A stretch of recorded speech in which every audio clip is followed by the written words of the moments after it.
Let's see how penicillin was discovered. So it was discovered by Sir Fleming in 1928, and he was working with bacteria cultures. So he was growing bacteria culture in petri dishes. So that's a petri dish. So we have bacteria being grown in there.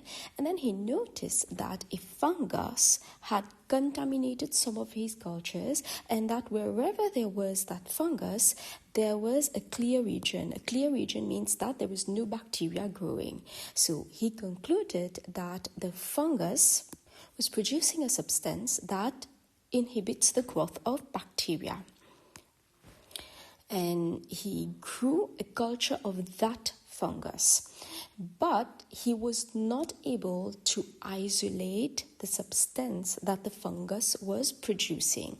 So that antibacterial substance that was being produced by the fungus was named penicillin.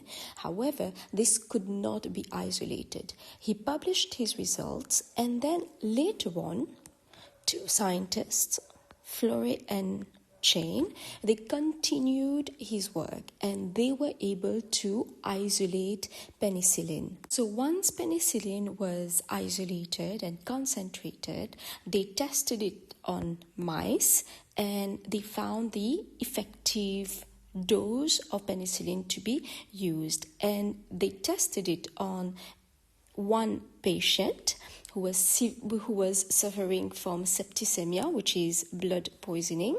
And what happened is that as soon as he started to take penicillin, he started to get better. But there wasn't enough penicillin to cure the patient, so he eventually died.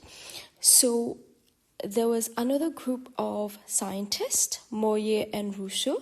They further continued the research to find a way to produce penicillin on a large scale using corn steep liquor.